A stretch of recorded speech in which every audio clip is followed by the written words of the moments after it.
somebody to do business with. So first of all, let's learn to do business properly with each other.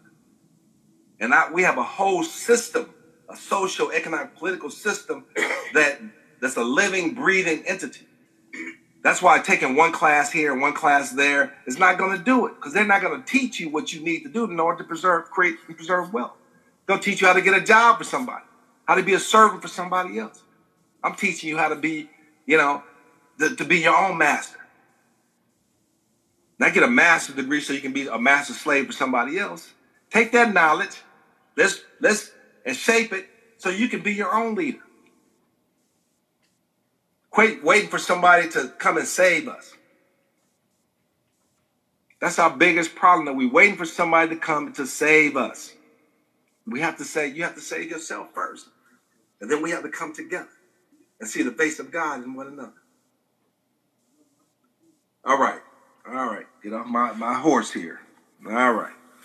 So let's see where we at. All right. So the thing is, first, is that we talked about the past, the present, and the future. The past has been, we know the past, and like I said, go to YouTube. You got some great history. You got some great documentaries on their information. Just take the time and open up your mind, and especially if you not used to studying, it's a foreign concept to you. And like I mentioned before, there's some hateration going between those who go to school and those who don't. There's some hateration going. We have to bridge that gap because we need each other. We need each other. So 90% of the wealth in the hands of 2% of the population. Why is that so? Most people don't know. So you get paid, you end up giving it all back. And America is the greatest nation because of free slave labor and exploitation of the original Aboriginal people of this land, which is the African Americans. We were here first. White America stands on the foot, back, and head of Black America, without which this country would be a third world country. And by the way, America was great before the Europeans came. Before they came. This was a vibrant continent before they came. We already had an established railway system and transportation system on this continent before they came. And they just came and put their name on it. Put some movies there like they building a railroad and so forth. Those railroads were already here. And Harriet Tubman was a real railroad conductor. They subjugated her to an underground railroad type situation when she was already there was a lot of Black railroad conductors at the time before they got here. They had tunnel systems with railway already established. But when they show us stuff, they show the Wild Wild West with Indians running around hooping and hollering and stuff. But we were a society that lived in harmony with ourselves and with nature. So a lot of this stuff, like I said, 99% of the stuff you got to throw out. And then the email that you received there, take the time to look at the 13th Amendment. We don't want you to get mad, but have the energy to transform that energy. I used to tell my son, hey man, control the energy. It's like a nuclear reactor. If it's not controlled, it's going to blow up everything around you. But if you harness that energy properly and use it effectively, instead of blowing up communities, you can light up communities, light up homes, provide electricity, provide blessings. And the same thing in relationships. You blow up and you look back and say, did I do that? I didn't mean to do that. Check yourself. So look at the 13th Amendment and check it out, especially the first part of it. Look at all of it. And this could be easily transformed. I'm trying to tell you, it's not rocket science, but it's the renewing of the mind, the spirit.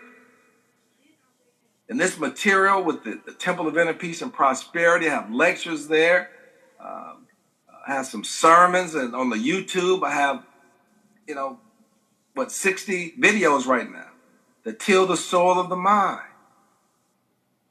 And take the time so we can get on one page and beautiful things can happen. We must be determined.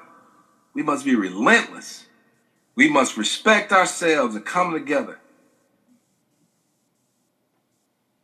And guess what?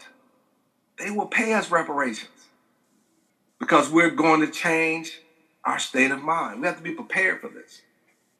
You know, just like in brother mentioned South Africa.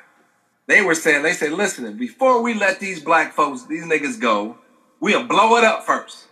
They didn't blow it up. But you got to be in a position to lead. You got a position to lead. And America the word is that they losing ground. They're starting to fade away. And they're not as powerful, the superpower that they used to be. But are we prepared to take the lead? This is our land. So we have to stand up. It's like the white America is losing ground because they thought they did it themselves. They thought they did it. Right? And let me tell you, I'm off script here, but let me tell you why there's 2.3 million people of color, mainly black folks, out of proportion, locked up. It's because Reagan, he started all this nonsense. See, white folks love Reagan because he started jacking us good, and they should love Clinton. Clinton made it worse. And black folks, oh, he's our first black president. He did the worst job, him and his wife. See, we're not thinking right. He did the worst job with these prisons. He put the system in place because he wanted to be elected. So he had to show the Republican that he could be worse on blacks than anybody else. And the war on drugs and all this kind of stuff is just code word to keep them ends in their place and put them back. And the civil rights movement was a backlash on black progress. Just like Trump represents a backlash on black progress. And the reason there's so many prisons in there because, remember, the Cold War ended during Reagan, right? He didn't want to kick. That's why you have these people on the streets now that's mentally not competent, insane. He closed all those down. He gutted all the social programs. He ripped it apart. He tore it apart. And we didn't have any infrastructure in place or leaderships to withstand that. So we live in the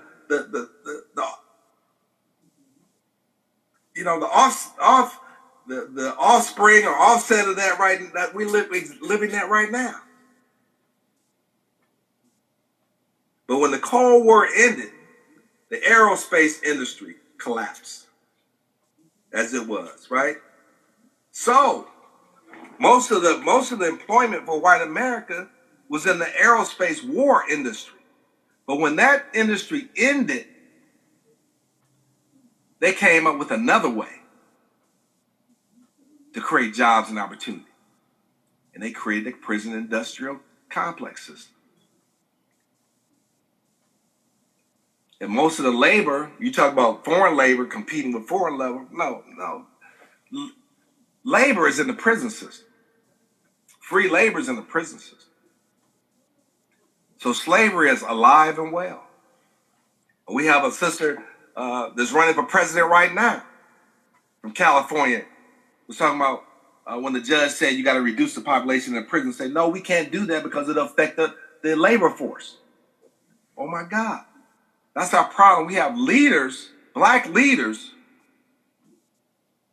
who are not who don't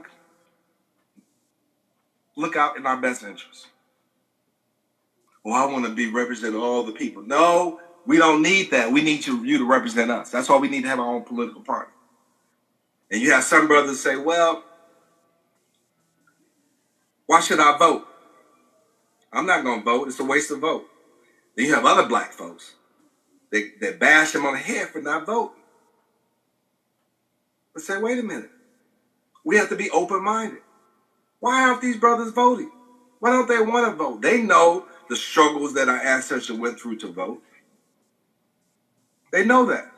But they also see that it's a sham. That we elect black officials and black politicians and rally against them and nothing's ever done or changes. So they said, I'm not going to vote.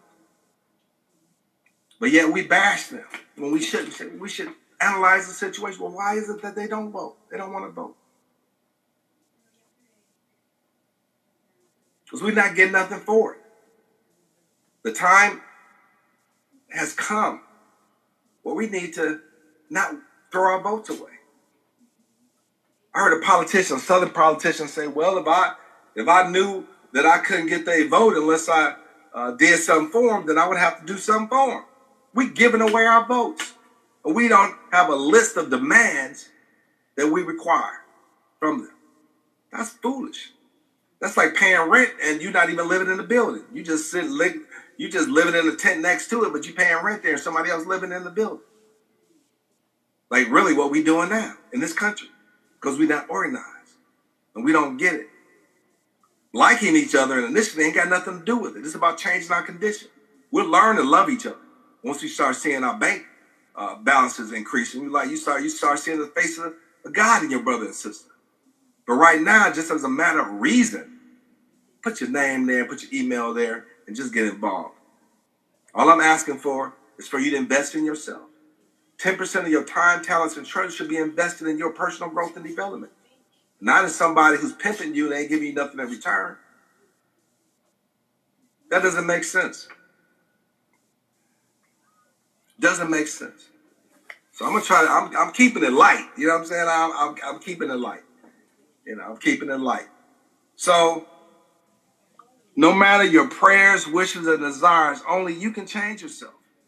We already know by now that outward, somebody gonna come down in the sky and save me. No matter what I do, all I gotta do is call on the name of Jesus and I'll be saved. That is such nonsense. You should realize that by now. Jesus said, you will do even greater things than me. And God bless you. He breathed breath into you. He didn't breathe breath into some third person. He didn't do that. You have free will. You have the responsibility. And you're going to be judged on that. You're going to be judged on that, my brothers and sisters. So let's wake up. All I want to do is teach you economic education. That's all I want to do. So you can learn to be the captain of your own ship. Able to work together with other captains and leaders in the community to change our condition. Hurts my heart when I drive the street and see homeless people, no matter what color, but especially our own. We have no safety net. The families have been wiped out. The original Department of Housing, Education, and Welfare is the family unit. And we know the slave experience that they, at every possible opportunity, tore the family apart. Now they're complaining about the families being separated at the border, but they did that to us hundreds of years. They still do it with the foster care program. So we live in a country that's schizophrenic. You know what I'm saying? You got one half that give you the image of doing good. You got another half that just rips you to pieces. So it keeps you confused.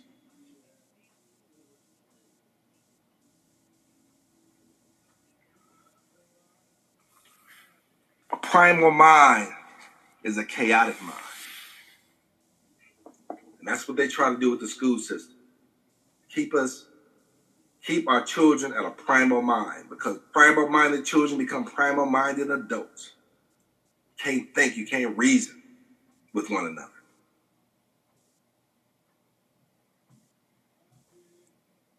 You have to organize your mind. You got to develop your mind. That's what we're going to do, baby steps. It's lifetime.